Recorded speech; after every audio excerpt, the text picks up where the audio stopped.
और अमेरिका के भरोसे यूक्रेन रूस से मुकाबला करता रहा, लेकिन अमेरिका की धोखा देने वाली नीति की वजह से यूक्रेन एक बार फिर हार की कगार पर पहुंच चुका है। ज़ेलेंस्की ने दावा किया है कि अमेरिका से जीतने का जो ऐलान हुआ है, मदद के नाम पर उसका 10% ही दिया गया और सैनिकों और हथियारों की कमी के बीच यूक्रेन से जीत के लिए जो हथियार मांगे गए थे वो भी नहीं दिया गया।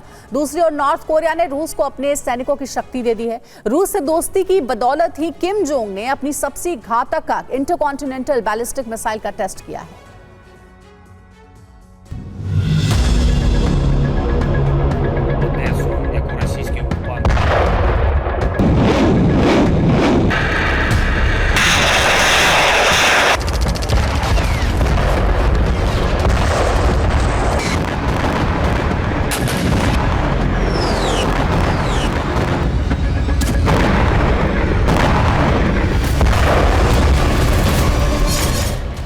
यूक्रेन में बदलते मौसम के साथ हर दिन तेजी से बदल रहे हैं हालात।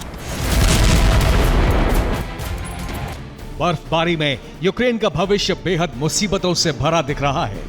इसकी पहली वजह है ये सैनिक। दूसरी वजह है तेजी से घटती यूक्रेनी फौज की संख्या और भस्म होते हथियार। और तीसरी वजह है नेटो का हथियार भेजने में बेहद ढीला ढाला रवैया। ज़ेलेंस्की एक बार फिर नेटो के रवैये से नाराज हैं, क्योंकि ज़ेलेंस्की ने युद्ध जीतने का सीक्रेट प्लान तैयार किया था। ज़ेलेंस्की ने अमेरिका से खास हथियार मांगे थे, लेकिन अमेरिका यूक्रेन का यह प्लान लीक हो चुका है।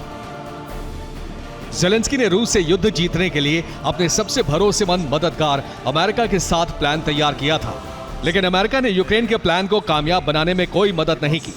रिपोर्ट के मुताबिक ज़ेलेंस्की ने अमेरिका से टॉमाहॉक मिसाइल की मांग की थी।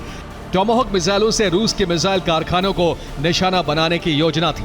1000 टॉमाहॉक मिसाइलों की मांग की गई थी। ज़ेलेंस्की ने अमेरिका के हमवी वाहनों की मांग भी की थी, लेकिन अमेरिका ने अब तक टॉमाहॉक मिसाइलों की सप्लाई नहीं की।